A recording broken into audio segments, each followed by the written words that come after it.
Bom dia, eu sou o Matheus Panseiro Selim, sou acadêmico de agronomia do sexto período do IFES Campus Itapina. Estou aqui para apresentar o meu trabalho de conclusão de curso 1, que tem o tema o uso de diferentes formas de nitrogênio com inoculação de micro-organismos eficientes na produção de alfaces. A alface tem o nome científico Lactuca sativa, é uma planta de origem de clima tropical e é largamente consumida no sul e sudeste, sendo uma das hortaliças mais consumidas mundialmente.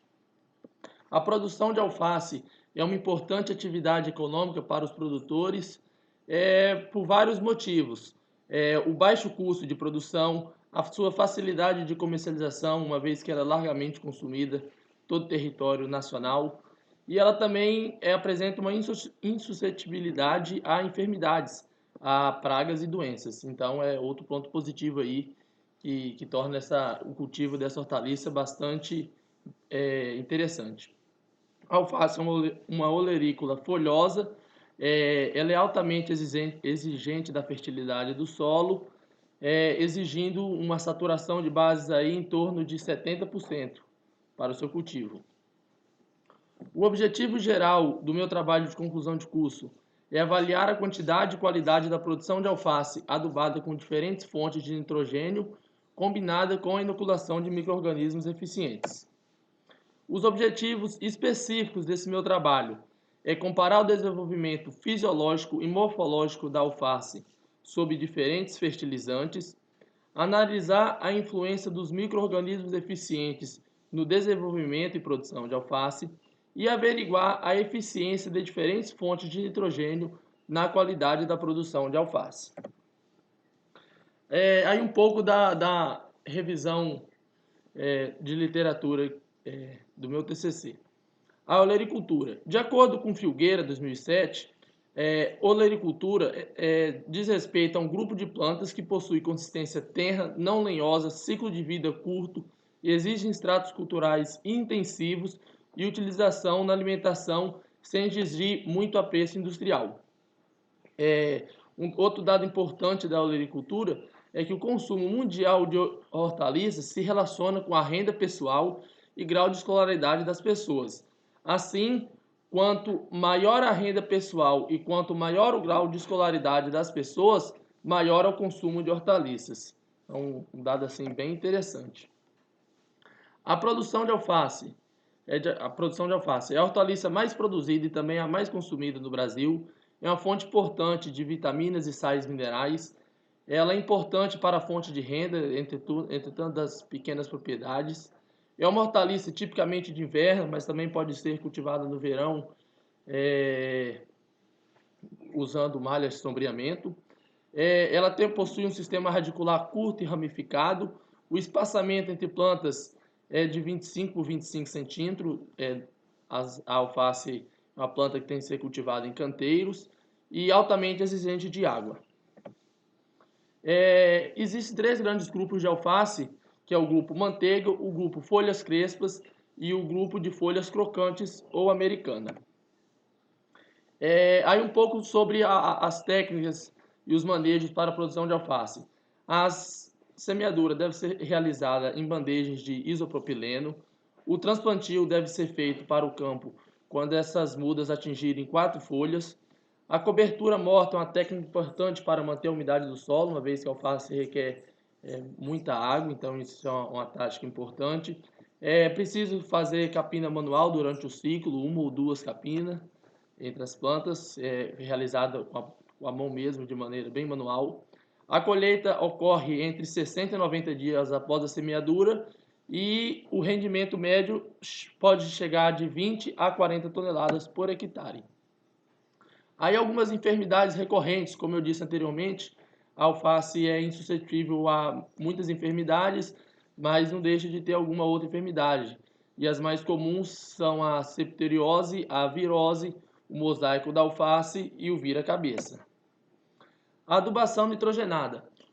Sabemos que o nitrogênio é um importante constituinte das proteínas, são requeridos em grandes quantidades pelas plantas, por desempenhar, junto com as proteínas, esse papel estrutural das plantas, né?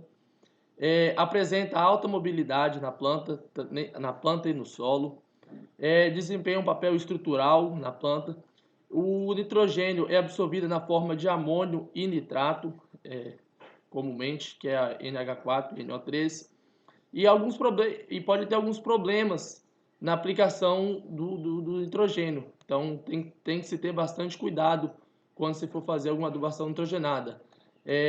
Os problemas são de volatização, lixiviação e desnitrificação. Então são fatores que vão aí atrapalhar a nossa adubação nitrogenada. Então a gente tem que ter cuidado com esses fatores aí.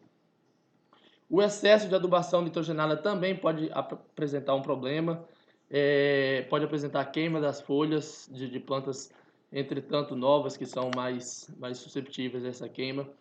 Ela pode aumentar a suscetibilidade da planta a enfermidades. O excesso de nitrogênio pode promover antagonismo na absorção com outros nutrientes, atrapalhando a absorção de outros nutrientes.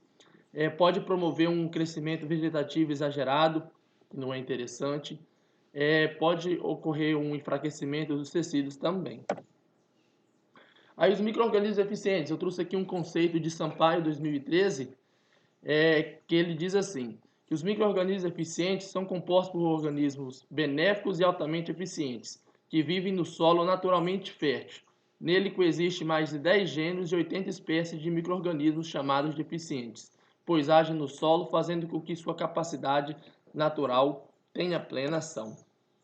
Então, esses micro-organismos eficientes permitem uma melhor utilização da matéria orgânica, uma vez que ele acelera esse processo de degradação da matéria orgânica.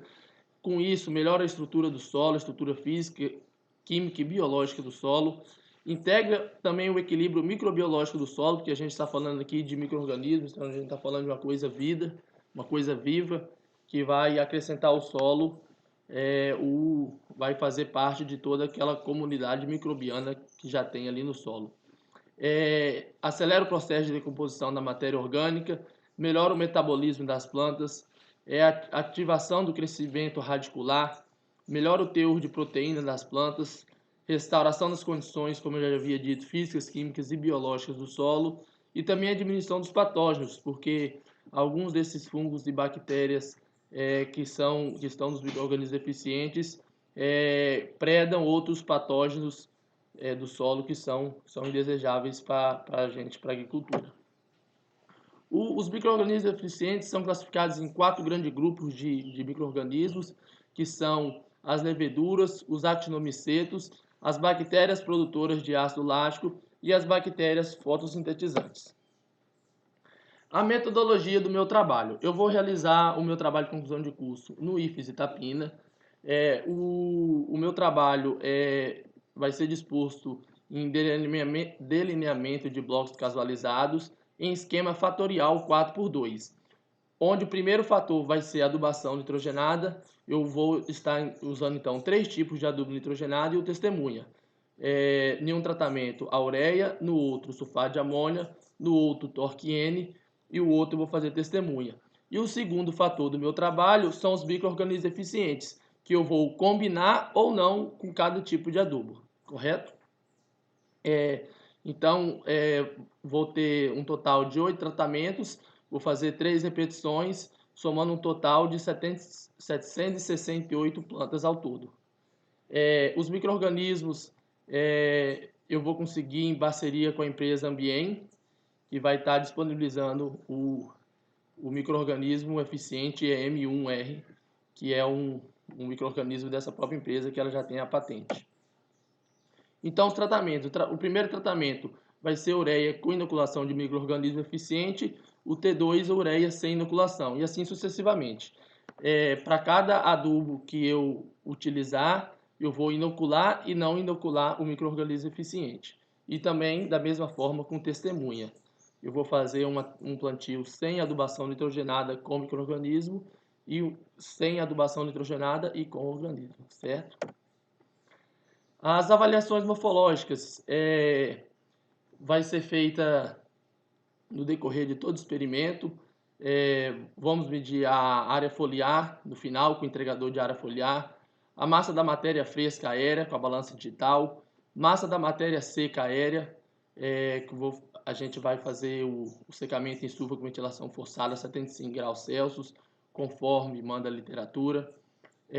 Vai ser feita também a contagem do número de folhas, área foliar específica, através do cálculo da área foliar sobre a massa da matéria seca aérea, a taxa de crescimento absoluto, altura e circunferência de cabeça, utilizando a régua.